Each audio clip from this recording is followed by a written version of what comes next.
Hello दोस्तों, आप सभी को मगध क्लासेस के यूट्यूब चैनल पे स्वागत है। आप लोग पढ़ रहे हैं स्टेटेड स्पेशल क्लास और इस क्लास के अंतर्गत पढ़ रहे अधिगम के सिद्धांत। आज अधिगम के सिद्धांत में आप लोग जानेंगे सक्रिय अनुबंधन सिद्धांत, जिसके प्रवर्तक हैं बेव स्किनर और इन्होंने अपना प्रयोग किया चूहे पर और कबूतर पे और इस प्रयोग से उन्होंने एक शब्द निकाला जो है आपका पुनर्बलन। तो आइए इन सारी जानकारियों को हम लोग प्राप्त करते हैं। यहां पे आप लोग देख रहे हैं सक्रिय अनुबंधन सिद्धांत को आप लोग कहते हैं क्रिया प्रस्तुत अनुबंधन सिद्धांत भी, जिसके आपके प्रवर्तक हैं बीएफ स्किनर और बीएफ स्किनर का एक प्रतिबिंब है। यदि हम बात करें इनका पूरा नाम का, तो इनका पूरा नाम था फ्रेडरिक स्किनर। इसके बाद यहां पे हम लोग बात करते हैं इनका जन्म। तो इनका जन्म जो हुआ था वो आपका 20 मार्च 1904 को हुआ था और ये जो रहने वाले थे ये आपके यूनाइटेड स्टेट यानी अमेरिका के रहने वाले आपके मनोवैज्ञानिक थे, जिन्होंने अपना जो आपका फील्ड है वो मनोविज्ञान से इन्होंने अपना शिक्षा उच्च शिक्षा को क्या किया था, प्राप्त किया था। यदि हम लोग बात करें इनकी मृत्यु की, तो इनकी मृत्यु 18 अगस्त 1990 को हो गया था। अब यहाँ पे एक बात आता है कि आखिर इन्होंने अपना कितने साल अपना उम्र व्यतीत किया, तो इन्होंने अपना 85 साल उम्र व्यतीत किया। इसके बाद हम लोग जानते हैं कि सक्रिय अनुबंधन आखिर होता है क्या या क्रिया प्रस्तुत अनुबंधन होता है क्या।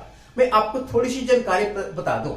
यदि कोई भी बालक कार्य कर रहा है तो यदि आप उसे पुनर्बलन देते हैं, पुनर्बलन को हम लोग इंग्लिश में कहते हैं रीइंफोर्समेंट, पुनर्बलन देते हैं तो बालक उस कार्य को और अच्छा से करेगा। हमारी बात को समझ रहे हैं? यानी पुनर्बलन देने से बच्चा का कार्य करने का दर क्या होता है, बढ़ जाता है। तो यहाँ पे इसी बात को बता रहे हैं बेव स्किनर कि क्रिया प्रस्तुत अनुबंधन से तात्पर्य ऐसी अधिगम प्रक्रिया से है जिसमें पुनर्बलन के द्वारा किसी अनुक्रिया को दोहराए जाने की प्रयिकता क्या होती है, प्रोबेबिलिटी बढ़ जाती है। यानी बालक को जो आप पुनर्बलन देंगे तो कार्य करने के दर में क्या होगा, वृद्धि होगा और कार्य करने के दर में जो वृद्धि होगा उसी को आप लोग क्या कह सकते हैं, पुनर्बलन। यानी पुनर्बलन देने से बालक जिस कार्य को कर रहा है उसी कार्य को बार बार क्या करेगा, दोहराएगा। अब यहाँ पे देखिए कि पुनर्बलन से प्रेरित होने वाले व्यवहार को क्रिया प्रस्तुत करते हैं। यदि बालक को आप शाबाशी दे दिए, बहुत अच्छा कर रहा है, तो पुनर्बलन से प्रेरित होकर बालक जो भी कार्य करेगा उसी कार्य को हम लोग क्या कहते हैं, क्रिया प्रस्तुत कार्य करते हैं।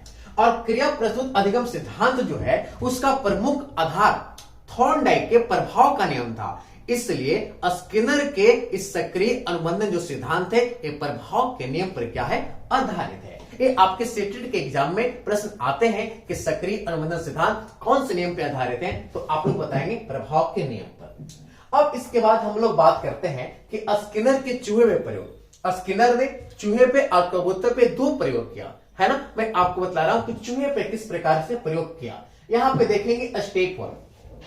स्टेप 1 में क्या है कि आपके सामने एक पिंजरा लाया गया, आप लोग देख रहे होंगे, और इस पिंजरा को स्किनर को कुछ भी नहीं समझ में आया तो स्किनर ने अपना नाम रख दिया स्किनर बॉक्स। और इस बॉक्स को आप लोग देख रहे होंगे, इस बॉक्स में थोड़ा सा यदि आप लोग ध्यान से देखेंगे तो इस बॉक्स में क्या है, यहां पे आप लोग देखेंगे तो यहां पे भोजन छिपा के रखा गया है जो आपको दिख रहा होगा, और यहां पे लीवर लगा हुआ है, लीवर बटन है, और ये जो है ना ये आपका फूड ट्रे है, यहां से भोजन नीचे कर क्या होगा, आएगा, है ना। इस प्रयोग को करने के लिए स्किनर ने विशेष प्रकार के स्किनर बॉक्स का उपयोग किया और ये प्रयोग किस पे कर रहे हैं, चूहे पर। इसी प्रकार से इस पिंजरे में आप कबूतर को भी रखकर इस प्रयोग को दोहरा सकते हैं। अब आइए जानते हैं इस प्रयोग को स्किनर ने किस प्रकार से किया। अब इस पिंजरे में सबसे पहले क्या लाया गया, चूहा। आप लोग देख रहे होंगे कि आपके सामने चूहा आ गया है। चूहा स्किनर बॉक्स में बंद है। अब चूहा इस बॉक्स में जब बंद आ गया तो चूहा आते के साथ क्या करने लगेगा, उछल कूद करने लगेगा। इस प्रकार से आप लोग देख रहे होंगे कि चूहा क्या कर रहा है, उछल कूद कर रहा है, और उछल कूद करते करते करते इधर से उधर जा रहा है, इधर से उधर जा रहा है, यानी यहाँ पे क्रिया को जारी रख रहा है ना। आप लोग समझ रहे होंगे, यहाँ पे जो चूहा है ना एक क्रिया को जारी रख रहा है। अब यहाँ पे इधर से उधर भटकते भटकते चूहे का नजर, आप लोग ध्यान से देखिए, चूहे का नजर कहां पड़ रहा है, इधर कुछ है, नजर पड़ रहा है चूहे को। अब चूहे ध्यान से देख रहा है कि कुछ सामने है। अब इसके बाद का देखिए दृश्य क्या होता है। इसके बाद इस चूहे ने क्या किया कि इसके बाद वहां पे चढ़ गया और जैसे ही चढ़ा तो यहाँ पे देख रहे हैं लीवर का बटन है, तो चूहे ने इस लीवर बटन को दबा दिया और इस लीवर बटन को दबाया।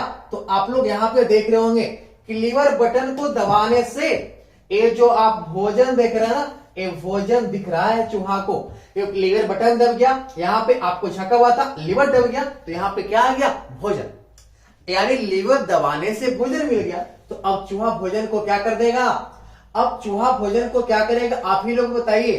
तो चूहा भोजन को क्या करेगा, खाएगा और बहुत ही आराम से बैठकर क्या करेगा, ये चूहा भोजन को क्या करेगा, खाएगा। आप लोग देख रहे होंगे, प्रयोग आपको समझ में आ रहा होगा।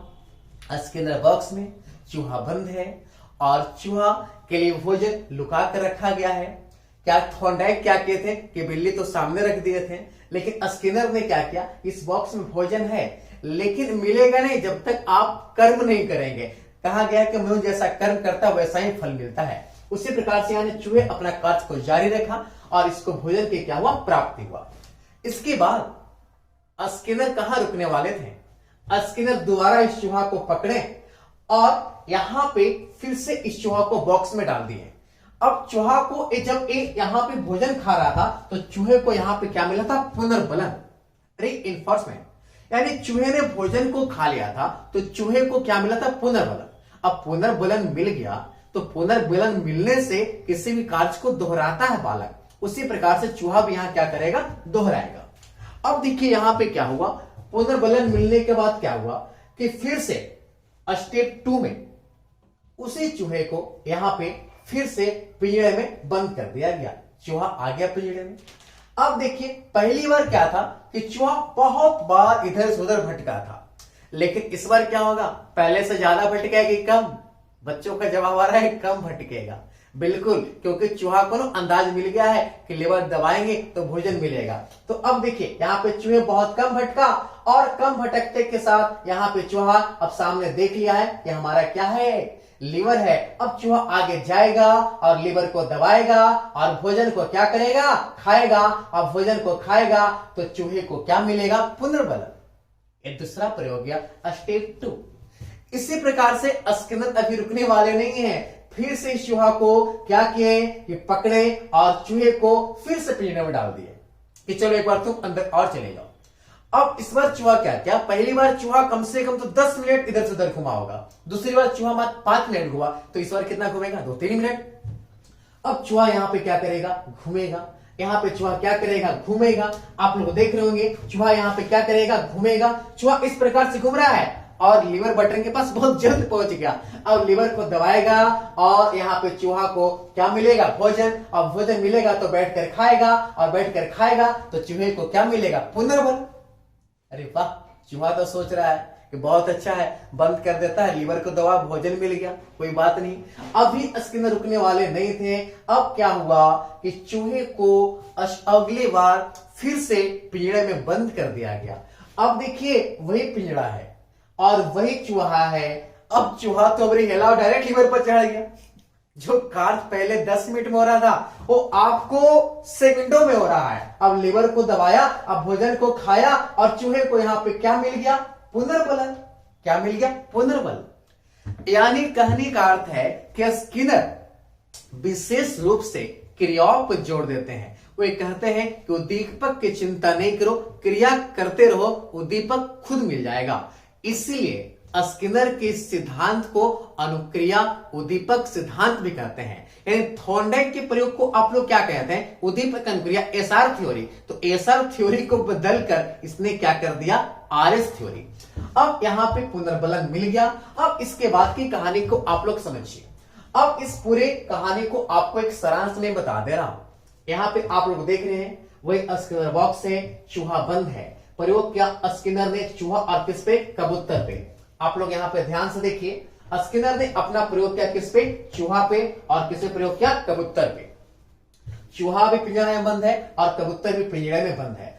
अब इस प्रयोग में क्या हुआ कि चूहा या कबूतर स्किनर बॉक्स में क्या है, बंद। उछल कूद जो कर रहा है वो आपका क्या है, क्रिया है। और क्रिया करने के साथ एक कबूतर या चूहा को क्या मिल रहा है, भोजन। अब भोजन को मिलना ये आपके लिए क्या है, पुनर्बलन। यानी भोजन मिल रहा है तो ये लगातार कबूतर जो है चोट से इस बटन को दबाएगा और भोजन की प्राप्ति करेगा।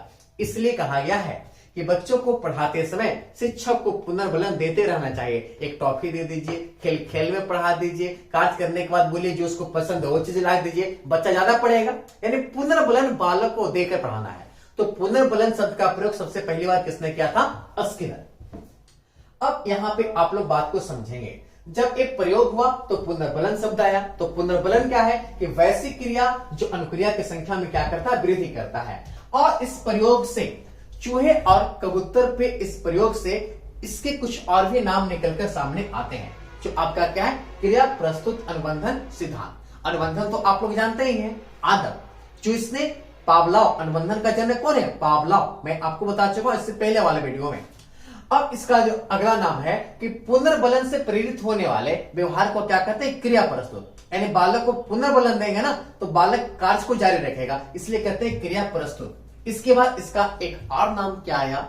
सक्रिय अनुबंधन सिद्धांत। यानी जब आप आदत आपका बन जाएगा, एक्टिव हो जाएंगे, तो आपको फल 100% मिलेगा। अब इसके बाद हम लोग अध्ययन करेंगे सक्रिय अनुबंधन सिद्धांत के कुछ नोट पॉइंट। स्किनर, मैंने आपको पहले ही बता चुका कि स्किनर विशेष रूप से क्रियाओं पे जोड़ देते हैं और उद्दीपक पर कम, इसलिए स्किनर के सिद्धांत को हम लोग क्या कहते हैं? आरएस थ्योरी कहते हैं। और थॉर्नडाइक का सिद्धांत क्या था आपका? एसआर थ्योरी था। तो एसआर थ्योरी को स्किनर ने बदल दिया कौन सी थ्योरी में? आपका आरएस थ्योरी में। अब इसके बाद जानेंगे आप लोग कि स्किनर का मानना है कि क्रिया करते रहना चाहिए और क्रिया करने के तुरंत बाद बालक को पुनर्बलन देना चाहिए ताकि बालक उचित कार्य करे। देखिए, पुनर्बलन यदि बालक को देते हैं तो बालक हमेशा उचित कार्य करेगा। और एक बात ध्यान दीजिएगा, पुनर्बलन देने से कार्य करने का दर हमेशा बढ़ेगा। अब यहाँ पे पुनर्बलन की मैं बता दिया कि अनुक्रिया की संख्या में क्या करता है? वृद्धि करता है। चूहे और कबूतर पे प्रयोग से स्किनर शिक्षा के क्षेत्र में पुनर्बलन को महत्व देने वाले पहले मनोवैज्ञानिक में आपको बता दिया। क्वेश्चन पूछता है कि पुनर्बलन का जनक कौन है, तो आप लोग क्या कहिएगा? स्किनर। अब पुनर्बलन जो होते हैं वो आपके 4 प्रकार के होते हैं। फर्स्ट होते हैं सतत पुनर्बलन। सतत मतलब क्या होता है? लगातार। दूसरा होता है आपका आंशिक पुनर्बलन, यानी बच्चों को कभी कभी दें। और मैं आपको बता दूं कि सबसे अच्छा पुनर्बलन कौन है? सतत की आंशिक। तो एक शिक्षक को हमेशा बालक को आंशिक पुनर्बलन देना चाहिए, क्योंकि मान लीजिए कि आप लगातार पुनर्बलन देंगे तो बच्चा पुनर्बलन का प्रभाव क्या होगा? कम जाएगा। इसलिए आपको बच्चों को आंशिक पुनर्बलन देना है। इसके बाद अनुपात पुनर्बलन, यानी आपको कार्य के अनुपात में पुनर्बलन देना है। उसके बाद है आपका अंतराल, यानी समय समय पर बच्चों को पुनर्बलन देना है। ये सब जितने भी पुनर्बलन है वो आपके कौन से पुनर्बलन है? आंशिक। और सबसे अधिक प्रभावी कौन सा पुनर्बलन होगा? आंशिक। अब इसके बाद हम लोग बात करते हैं इसके शैक्षिक महत्व को कि स्किनर ने जब चूहे पे प्रयोग किया तो यहां से बालकों को क्या शिक्षा मिला। ध्यान रहे, अभी तक जो प्रयोग हो रहे हैं जानवरों प्रयोग हो रहे हैं और किस पे लागू हो रहा है? आदमी पे। अब यहाँ पे इस प्रयोग से जो आपका पहला बिंदु है कि इस सिद्धांत के अनुसार माता पिता अध्यापकों के द्वारा पुनर्बलन देकर बालकों को वांछित व्यवहार में परिवर्तन लाया जा सकता है। यानी आप जैसा चाहेंगे अपेक्षित व्यवहारगत परिवर्तन आप बालकों में ला सकते हैं। इसके बाद वांछित अनुक्रियाओं को पुनर्बलन देने से बालकों में विशेषकर छोटे बालकों को प्रोत्साहन मिलता है, जिससे हम उचित व्यवहार करते हैं। बिल्कुल, यदि आप बालक को पुनर्बलन देंगे तो बालक को क्या मिलेगा? उचित व्यवहार मिलेगा। अब यहाँ पे तीसरा देखिए, यह सिद्धांत अच्छी कार्य सफलता एवं वांछनीय व्यवहार के लिए क्या है? तत्काल पुनर्बल देने पर बल देता है। यानी जो भी यहाँ पे शैक्षिक महत्व पुनर्बलन को लेकर है। इस सिद्धांत के अनुसार अपेक्षित व्यवहारगत परिवर्तन लाता, मैंने बोला भी कि बच्चों को व्यवहार में आप अपेक्षित व्यवहारगत परिवर्तन ला सकते हैं। कौन सा सिद्धांत से? सक्रिय अनुबंधन सिद्धांत से। अभिक्रमित अनुदेशन सिद्धांत, बिल्कुल आपका प्रश्न पूछता है कि अभिक्रमित अनुदेशन सिद्धांत कौन से सिद्धांत पर आधारित है? सक्रिय अनुबंधन सिद्धांत पे। अभिक्रमित अनुदेशन को आप लोग समझ लीजिए। अभिक्रमित अनुदेशन होता है कि पाठ या विषय वस्तु को छोटे छोटे भागों में बालक करके पढ़ते हैं बिना शिक्षक या माता पिता की सहायता से। तो इस प्रकार के अनुदेशन को हम लोग कहते हैं अभिक्रमित अनुदेशन। और अभिक्रमित अनुदेशन किस पर आधारित है? सक्रिय अनुबंधन पर। अब समझिए, गणित के पहाड़े, भाषाएं वर्तनी याद कराते समय इस सिद्धांत का प्रयोग किया जाता है। मान लीजिए किसी बच्चा को भाषा नहीं याद हो रहा है तो पुनर्बलन दीजिए, जल्दी से याद करो, तो एक चॉकलेट देंगे तो बच्चा जल्दी याद कर लेगा। सूत्र नहीं याद कर रहा है उसको याद करवा दीजिए पुनर्बलन देकर। तो इसका गणित के पहाड़ा और भाषा में इसका उपयोग होता है। यह सिद्धांत शिक्षा की प्रक्रिया में अभिप्रेरणा पे महत्व और आवश्यकता पे क्या देता है? बल देता है। तो तो इस प्रकार से जो आप लोग देख रहे हैं शैक्षिक महत्व है, जिससे आप व्यवहार में बच्चों को परिवर्तन कर सकते हैं। अब दोस्तों इसके बाद हम लोग पढ़ेंगे नेक्स्ट अधिगम के सिद्धांत नेक्स्ट लेक्चर में। तब तक के लिए आप सभी को मैं बता दूं कि मगध क्लासेज आपको निरंतर अपने चैनल के माध्यम से सीटेट स्पेशल क्लास करा रहा है। वो आपका ऑनलाइन भी है और ऑफलाइन भी है। तो आप लोग को यदि क्लास करना है तो जल्द संपर्क करें मगध क्लासेज। आपका जो डिस्क्रिप्शन में इससे क्वेश्चन और हमारे नंबर दे दिए जाएंगे, जहां पे आप टेलीग्राम से या व्हाट्सएप से जुड़ सकते हैं। नमस्कार विद्यार्थियों।